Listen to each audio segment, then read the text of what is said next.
Bobby in Pika, dobra sta prijatelja, vedno le naprej na zelene travnike. Bobby in Pika, ko posije sonce, vesela in smeje, odhitita v gori. Bobby in Pika, dobra sta prijatelja. Sneženi mož. Na mrzlo zimsko jutro je polž Bobby veselo potrkal na Pikina vrata. Pridi se sankat z mano. Pika si je hitro oblekla svoj zimski plašč, svojo kapo, šal in rokavice in pripravljena sta bila za sankanje. Pika Polonica se je usedla na sanke in mali polž jih je močno povlekel. Kmalu je nehalo snežiti. Bobby in Pika sta uživala v zimskem soncu. Sankala sta se po majhnih hribčkih in strmih pobočjih.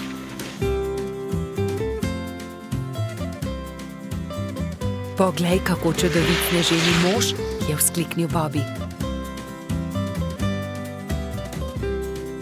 Oh, sanka mi bova trčila ravno van, je zaskrbljeno rekla Pika, vendar je bilo že prepozno. Sanke so trčile naravnost v sneženega moža, ki je stal ob vznožju hriba. Ali si se poškodovala? Je Bobby vprašal Piko. Ne, nisem se, a mislim, da sva uničila sneženega moža. Da, sneženi mož se je prekucnil, je rekel Bobby. In jaz bom pojedel njegov korenčkov nos. Pojdiva se kepat, uporabiva lahko snežakovo telo, je predlagala Pika. Bobby in Pika sta se začela kepat.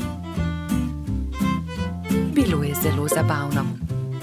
Kmalu ni ničesar več ostalo od sneženega moža. Nenadoma se je pojavil trod Baltazar ter jo pozdravil. Bobby in Pika sta radostno vprašala Baltazarja, ali se želiš kepati z nama? Nimam časa za to. Prinesel sem kapo in šal za sneženega moža, ki sem ga postavil včeraj. Ali sta ga mogoče videla? Bobby in Pika sta se presenečeno spogledala. Oh, ne, je zašepetal Bobby.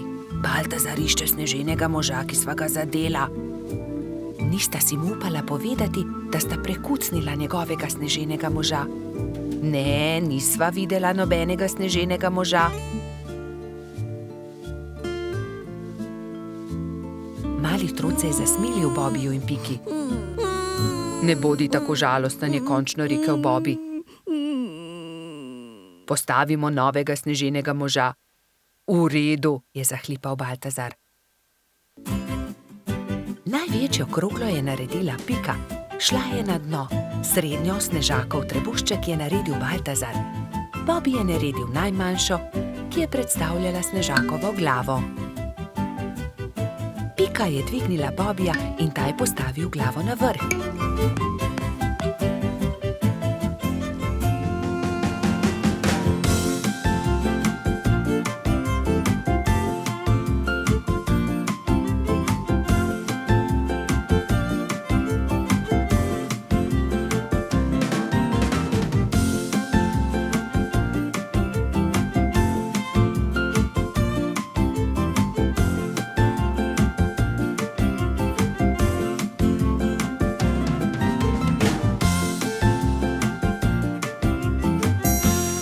Sneženi mož končan je Baltazar lahko končno ovil barvasti šal okoli njegovega vratu. Bobby je visoko skočil ter postavil rdeč klobuk na snežakovo glavo. Res je čudovit, je navdušeno pripomnil Baltazar. Baltazar, resnica je takšna, je Bobby začel razlagati slabo vestjo, da sva uničila tvojega sneženega moža. Sankami sva se zaletela naravnost van, bila je nesreča, ali si jezen na naju? Kaj, vidva sta bila, je bil presenečen Baltazar, a je nato kmalu odpustil svojima prijateljema. Ta sneženi mož je videti precej bolje kot prejšnji, je razglasil. Pridite, sankajmo se po hribu skupaj. Trije prijatelji so se pozno v noč sankali po strmem pobočju. Bili so zelo previdni s tem novim sneženim možem.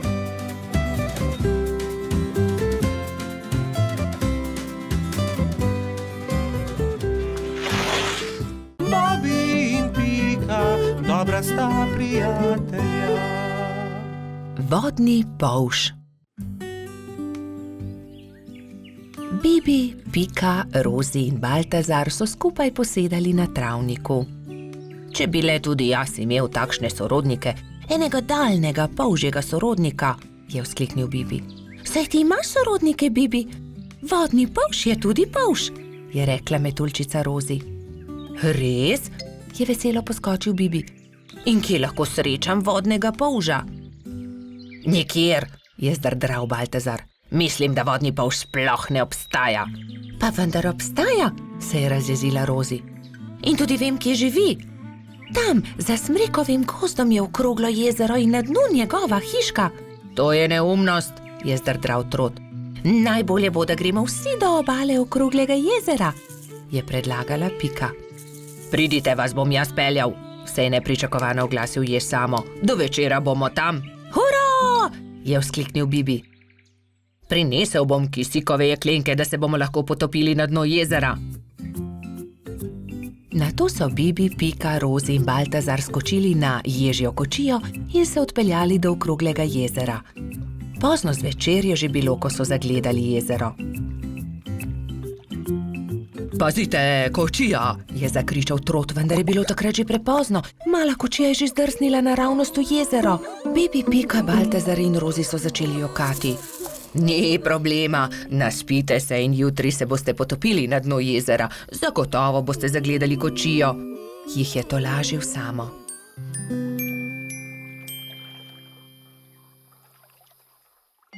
Naslednji dan je Bibi zgodaj vstal.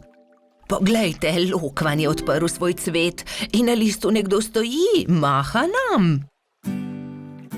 Kdo pa si ti? Je prijazno vprašal Bibi.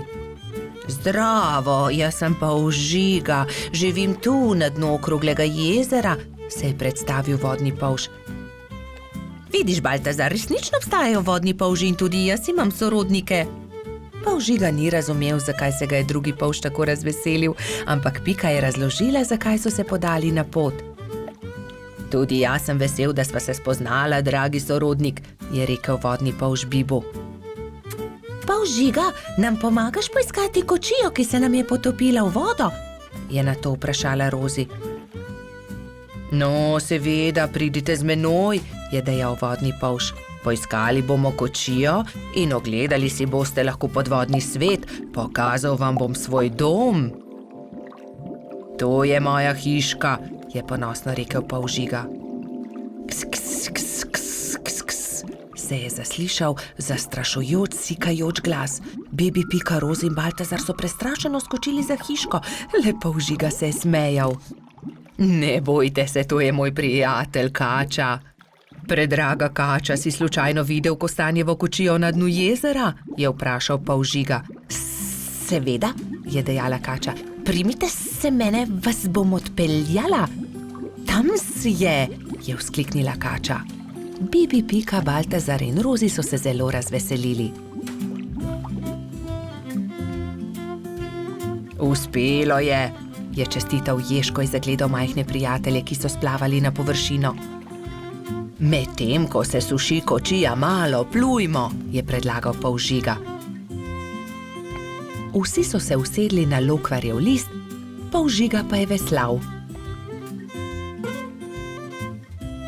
Čas je, da odrinemo domov, je rekla Piki, ko se je začelo temniti. Ne, ostanimo še, je prosil Bibi. Bomo prišli še kdaj drugič, je povedala Rozi. Bibi, Pika, Baltazar in Rozi so se poslovili od polža Žige. Na obali jezera jih je že čakal Jež Samo. Usedli so se v ježjo kočijo in odrinili proti domu. Naslednji dan sta Bibi in Pika narisala lepo sliko o daljnih sorodnikih. Na sliki so bili Pika, Kati in Bibi s polžem Žigo. Bobi in Pika, dobra sta prijatelja. Gumbijev stolp. Nekega pomladnega dne je cvetlični hrošč Gumbi vzel svoje pisane kocke. Zgradil bom visok stolp iz kock, si je mislil in se škatlo odpravil na bližnji hrib. Pod velikim hrastom je vsul kocke iz škatle in se lotil dela. Stolp je rasel in Gumbi je čedalje teže dosegal vrh. Previdno se je stegoval, vendar mu je roka zdrsnila in stolp se je sesul. Joj me, je zavpil Gumbi. Zdaj pa lahko začnem znova, se je jezil.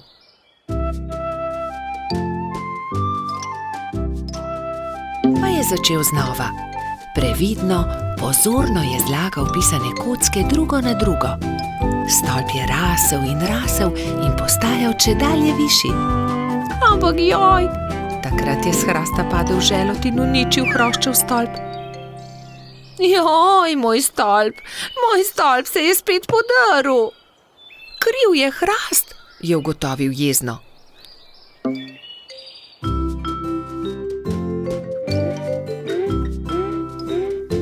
Čedalje bolj nestrpno je zlagal pisane kocke, ko so prišli mimo polž Bobi, pikapolonica Pika in rogač Gašper. Wow, kako lep stolp, Gumbi, so dejali veselo. Da, lep je, manjka le še rdeč vrh in bom končal. Vendar je takrat začel pihati veter in močan sunek je vitek stolp podrl. Gumbi se je razjezil. Ne, to ne more biti res. Ne bom več začel znova, niti nočem zgraditi stolpa, grem domov. Drugi so tekli za njim in ga tolažili. Počakaj, Gumbi, pomagali ti bomo. Pridi, zgradimo tvoj stolp skupaj. Ne nočem več, iz toliko kock niti ni mogoče zgraditi zelo visokega stolpa, je jezno izjavil Gumbi in zaloputnil vrata za seboj. Kako bi lahko pomagali Gumbiju? Se je spraševala Pika. Moramo ga potolažiti, je pribil Bobi. Že vem, je dejal Gašper. Tudi jaz imam kocke. Prinesem jih in potem bomo imeli več kock. Lahko zgradimo pravi visoki stolp, kakršnega bi rad imel Gumbi. To je dobra zamisel. Tudi jaz imam škatlo kock, tudi jaz jih prinesem. Tudi jaz prinesem svoje. Zgradili bomo ogromen stolp. Bobi je vlekel pisane kocke v tovornjaku, Pika jih je porivala v samokolnici, Gašper pa jih je nosil v veliki košari. Živjo, Gumbi, poglej, vsi smo prinesli kocke. Želi zgraditi velik stolp z nami? Je prijazno vprašala Pika. Gradili bi v tvoji hišici, da ga veter ne bo znova podrl, je dodal Bobi. Wow, koliko kock, kakšen stolp bo iz tega, vstopite, je zavpil majhen hrošč in visoko skočil od veselja.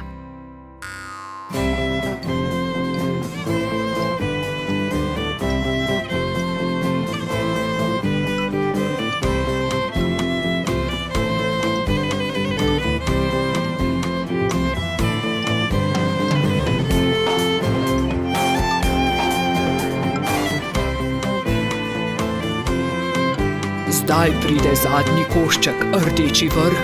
Tega daj gor ti, Gumbi, je predlagal Gašper.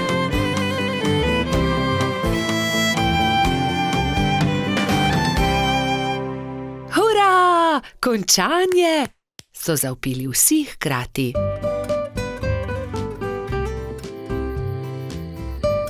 Ko se je stemnilo, so se Bobi, Pika in Gašper poslovili od Gumbija. Majhen cvetlični hrošč je srečno skočil v svojo posteljico in tako dolgo občudoval velikanski stolp, dokler ni zaspal.